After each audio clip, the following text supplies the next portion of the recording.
your ring. And you want to hold it the way I've got it here, not like that, but like that. Easiest way to check whether you've got it right is to look at the central two bands. Here they cross each other. Here they don't.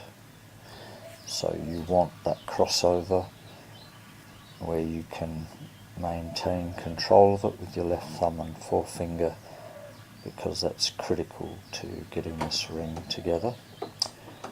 And I'm going to take it apart in a controlled fashion, so it's going to be the opposite of the way it goes together.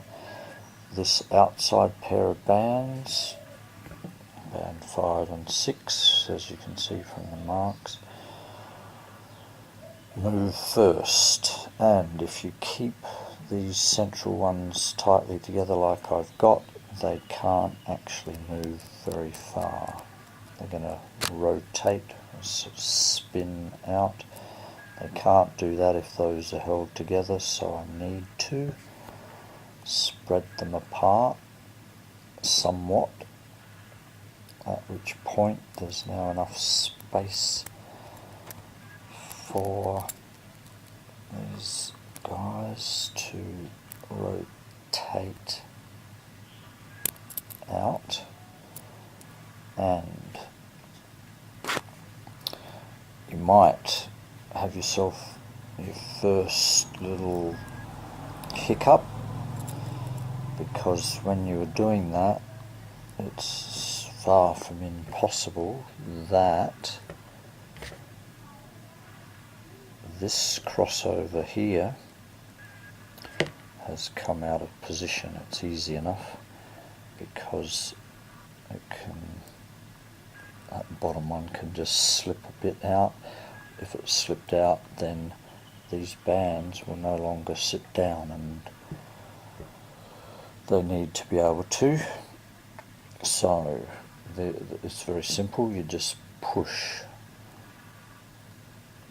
this one back. It might even come out a long way, but it doesn't matter if you've maintained control up the front where I said with that crossover. Then it's a simple matter to just push that band back to where it's supposed to be, and then those bands sit down properly. In this position we can see that those two bands are V-shaped. There's a V, point of the V, the other one's the same, and the back of the V.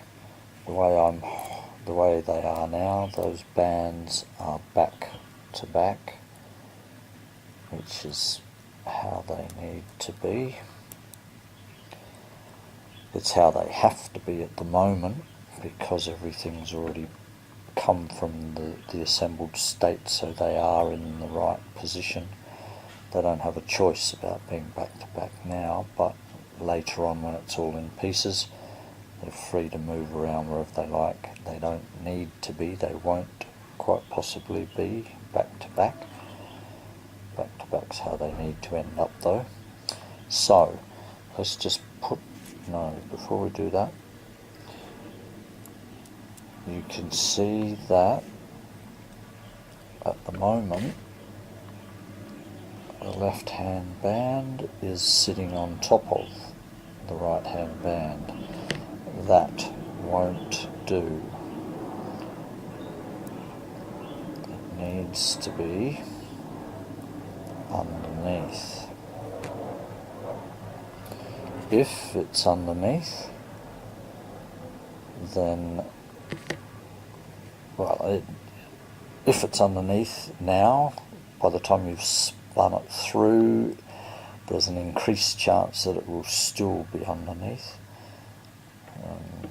It's not guaranteed, but it needs to be underneath for the final positioning of the bands. Might as well start with it where it's supposed to end up. So rotate this left hand V through, so the point of the V is now directly underneath, and it's still underneath the band on the right. We can rotate that through, and provided this one at the back here hasn't moved out of place, which it has, push that back, then it all just sits down nicely. So let's have a look from the side. As I said, this band on the left has to be underneath, which means that the point of that V has to be underneath. I'll put a little red dot there on the one that goes last. The one that has to be on top means the point has to pass above. If this thing had got out of place as we were rotating, then you would find that the other point would be in a position where it's above and not the red one. So you'd need to try to deal with that situation while we're at this point. There's not a lot of space to move and it's kind of difficult, but you can wiggle that other one, jiggle it so that it ends up underneath. When it is, there you go. So let's take those two out again, and at this point we're going to go further. We'll take that other pair out as well. I maintain control at that crossover. If I've got that crossed, if I've got pressure there, it doesn't really matter how much that final pair moves. I've still basically got it under control. So now I can rotate out the next pair of rings. While I've got this one by itself, we'll see that this is also basically a V shape. Alright, it's distinguishable from the other V shapes because it's not a simple V. Up the end, one end, there's a little bit of a kink, but essentially it's V shaped, as of course is the other one. There we are, there's the V, there's the kink, and let's put it back together. Of course, the ones with the kink, so those V's are back to back, the same as the first pair of V's. The first one out of the four to go back in place is this kinked V that is on the left hand side, where the V is pointing to the left. It's physically on the left hand side. Rotate that back in, and the other one with the V, rotate that in, and they should sit down properly. Not necessarily. If while all four of them have been out and about, they can get themselves a bit out of position, and this one here, which needs to be underneath the kinked V on the right, needs to be on top. They can have rearranged themselves unbeknownst to you, so that in fact the one on the left is on top, the one on the right, in which case it's best to just go back to square one, which we haven't got to yet, when everything's apart, and just do it again. So that pair went in first, everything's fine. We can always check because those bands can sit together properly. Spread them apart, feed the other ones through, and I won't bother doing that now because I want to try and keep this video as short as I can. So, if all 4 of those bands are out,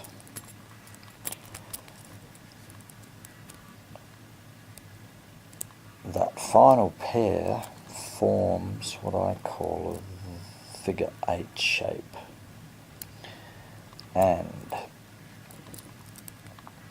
how to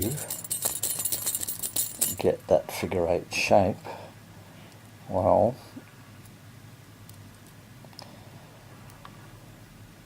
we take the one on the right.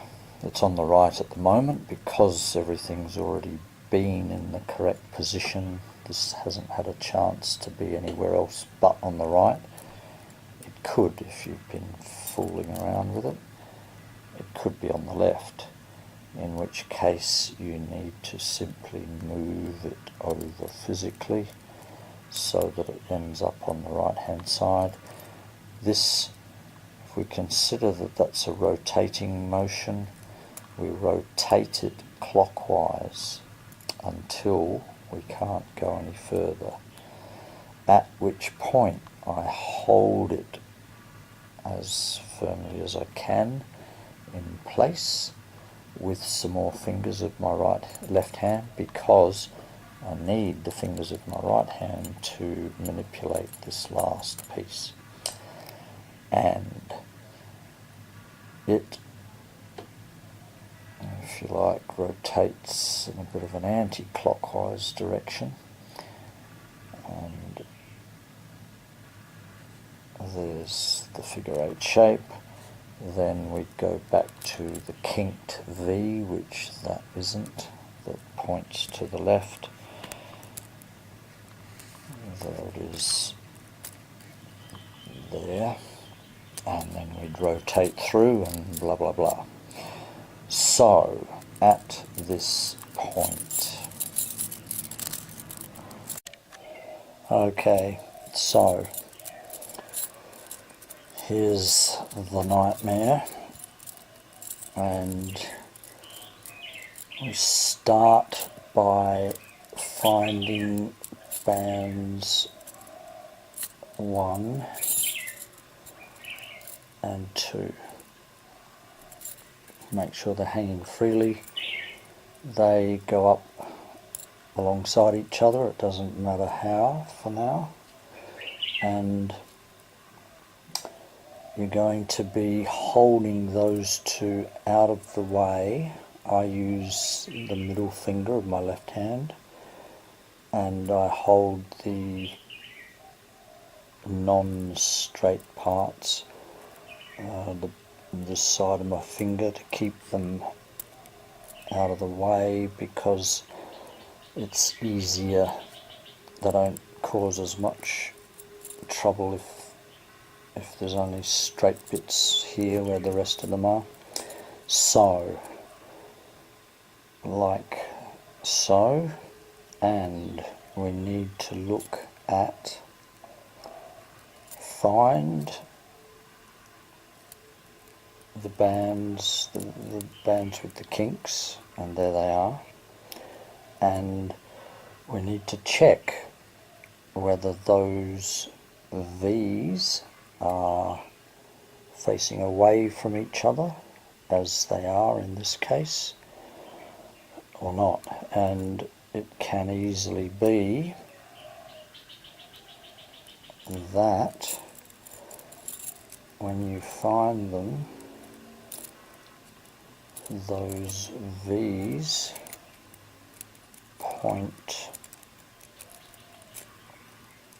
towards each other, as they are doing now.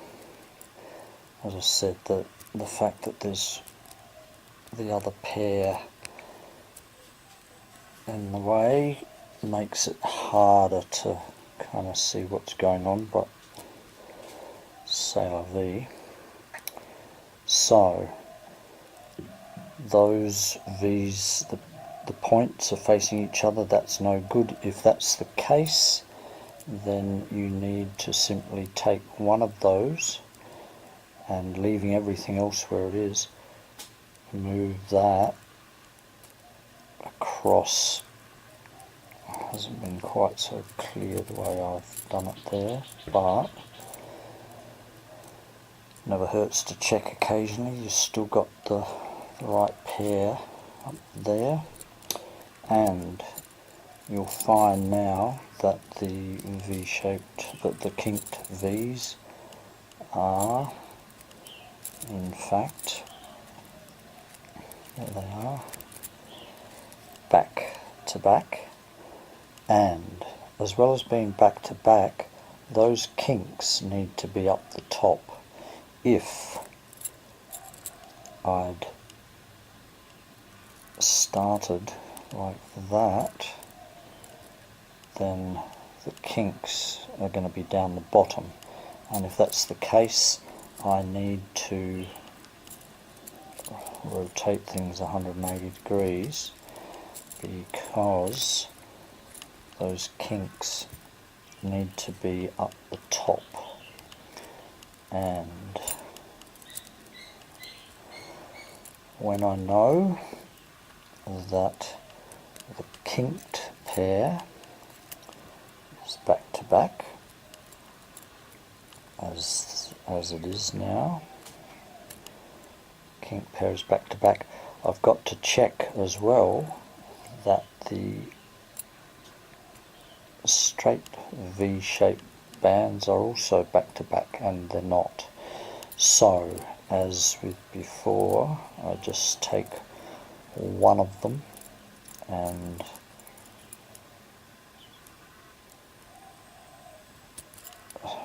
one of them is easier than the other one, and just physically drag it over so that the kinks are back to back. There they are. Kinks are back to back, and the other pair is back to back as well.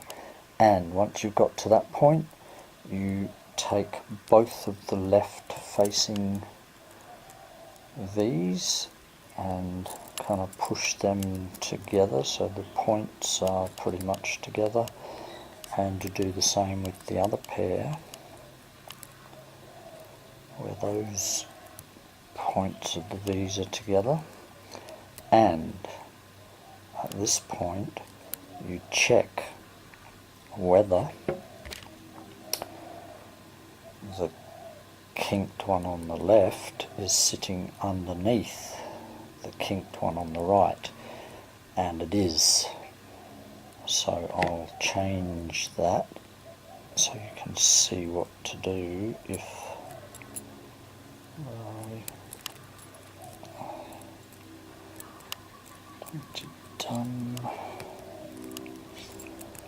if you know what you're doing, then yeah,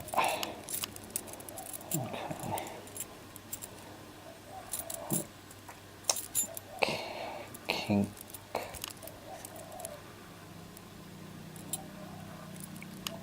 and kink back to back,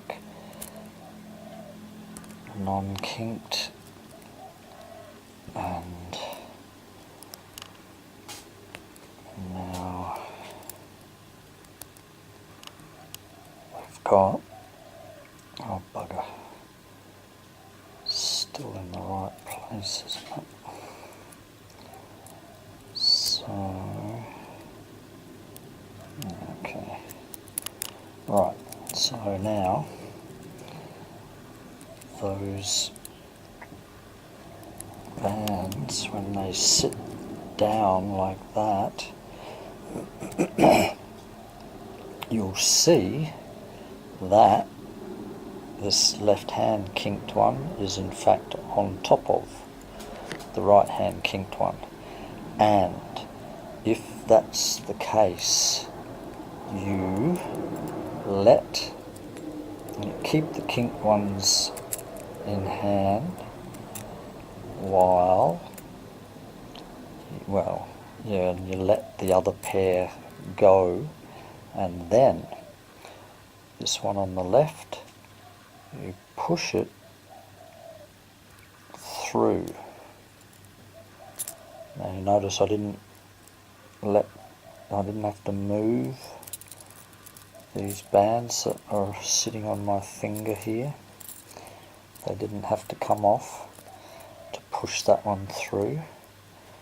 And now, when they all sit down, you'll see that the one on the left is magically underneath the one on the right, and that's the way it's got to be. So that's the hardest part, is getting these four in the right position. Kinks up the top, the one on the left underneath the one on the right. We don't care about the other pair for now, whether they're on top or underneath. And those tips of the V's are together, those tips of the V's are together, they're sitting basically flat, because you pulled them flat, in which case you can see easily enough which one of these two is on top and which one's underneath. The one on the left needs to be underneath. When you've got that lot sorted, you can then just push those four bands up together.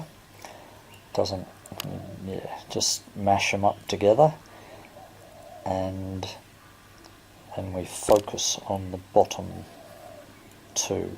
And in this case, this one here, band number 1, is on the right hand side where it's supposed to be.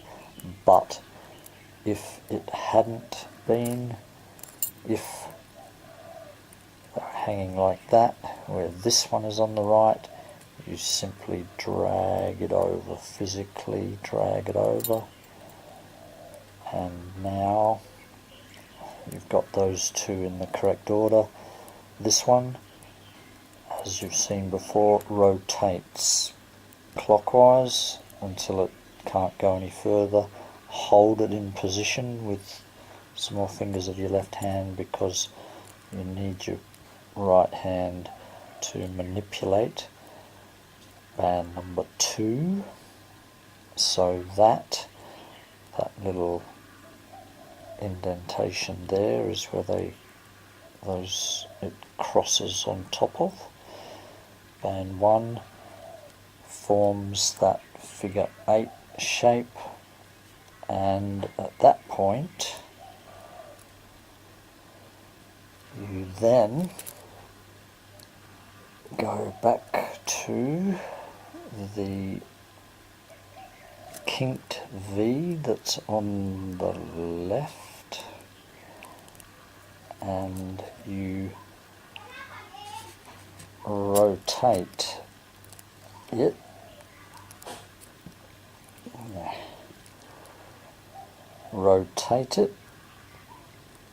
so that the point of the V goes underneath. Rotate the right hand kinked one, and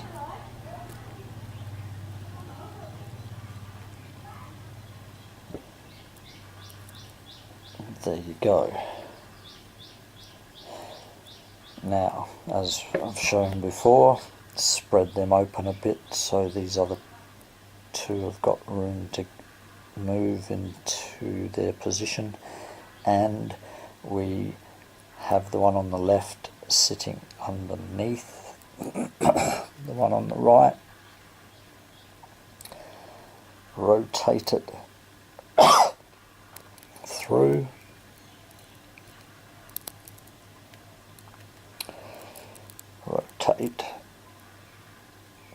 pass band through,